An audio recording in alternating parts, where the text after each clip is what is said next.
Campus কিন্তু এখন বেশ উত্তপ্ত।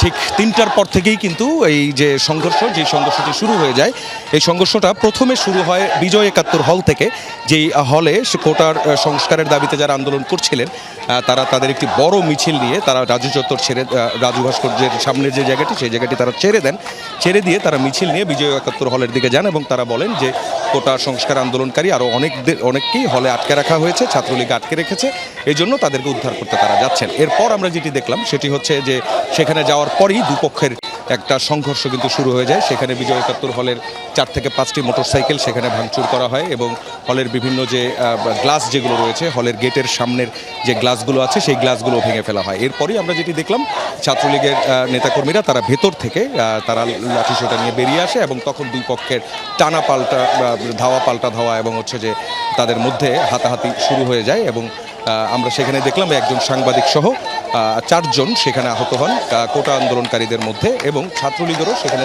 আরও ৩ জন তারা আহত হয়েছেন। তাদের মধ্যে একজন বিজয় ৭১ হলের মুক্তিযুদ্ধ বিষয়ক সম্পাদক সেও আছেন এবং তাদের সবাইকেই চিকিৎসার জন্য হাসপাতালে পাঠিয়ে দেওয়া হয়েছে। এরপরই কিন্তু বলা যায় যে ক্যাম্পাস পুরোপুরি, আবারও বলা যায় এখন ছাত্রলীগের পুরোপুরি নিয়ন্ত্রণে। রাজু ভাস্কর্য থেকে ধরে পুরো ফুলার রোড হয়ে বিসি চত্বরের সামনে দিয়ে যে রাস্তাটি একদম নীলক্ষেত পর্যন্ত পুরো রাস্তার সবগুলো জায়গায় কিন্তু এখন ছাত্রলীগের দফায় দফায় মিছিল চলছে। বিভিন্ন হল থেকে যে ছাত্রলীগ কর্মীরা তারা সেখান থেকে বেরিয়ে এসেছেন এবং তাদের যে ঘোষিত কর্মসূচি গতকাল রাতে তারা দিয়েছিলেন বিকেল ৩টায় তারা রাজু ভাস্কর্যের সামনে অবস্থান নেবেন, সেই রাজু ভাস্কর্যের সামনে কিন্তু ছাত্রলীগের অবস্থান আমরা দেখতে পাচ্ছি।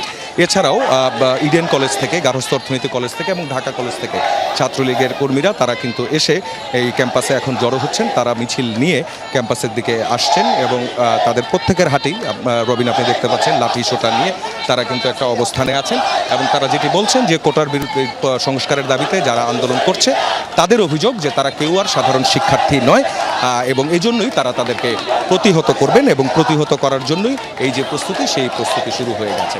ক্যাম্পাস কিন্তু উত্তপ্ত। রবিন, অনেক ধন্যবাদ সহকর্মী আকলাক মুস্তাফা। আমাদের আরেক সহকর্মী রয়েছেন শওকত মঞ্জুর শান্ত, সরাসরি যাচ্ছি শান্তর কাছে। শান্ত রয়েছেন মধুর ক্যান্টিন এলাকায়।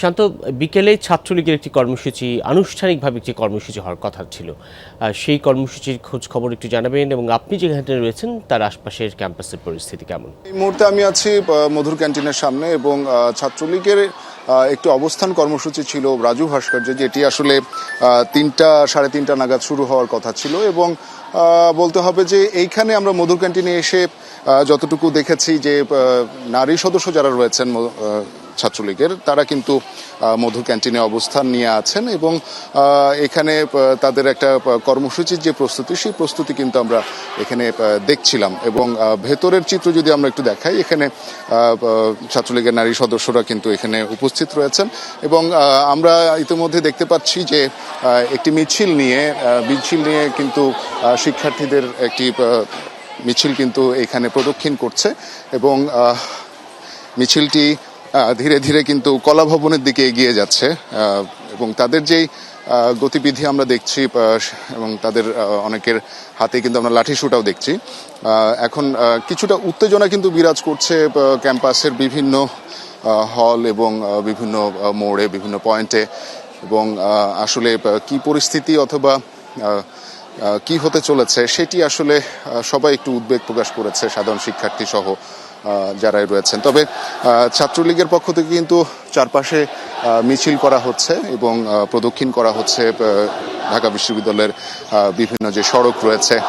এখন একটি মিছিল কিন্তু আমরা আসতে দেখছি, ছাত্রলীগ সভাপতির অবস্থানে সেখানে রয়েছে এবং মিছিলটি কিন্তু আমরা দেখতে পাচ্ছি যে কবি কাজী নজরুল ইসলামের যে সমাধি, সেই সমাধির যে গেট, সেই গেটের পাশে সড়ক দিয়ে এসে কিন্তু মধুর ক্যান্টিনের দিকে এগিয়ে আসছে এবং আমরা দেখতে পাচ্ছি যে আসলে ঢাকা বিশ্ববিদ্যালয় এলাকায় যে উত্তেজনা বিরাজ করছে, সেই উত্তেজনা আসলে কোন দিকে মোড় নেয় সেটি এখন আসলে দেখার বিষয়। আমরা কিন্তু দেখছি যে আসলে মিছিলে ছাত্রলীগের সদস্যদের সংখ্যা ক্রমাগতই বাড়ছে এবং তারা কিন্তু স্লোগানে মুখরিত করে রেখেছেন তাদের এই মিছিলটি কিন্তু বড় একটি মিছিল বলতে হবে এবং পুরো ঢাকা বিশ্ববিদ্যালয়ে প্রদক্ষিণ করছেন এই বিভিন্ন স্লোগানে এবং স্লোগানগুলোতে আসলে তারা যেই মেসেজটুকু দিতে চাচ্ছেন বা দিচ্ছেন সেটিও ৭১-এর হাতিয়ার গর্জে উঠুক আরেকবার,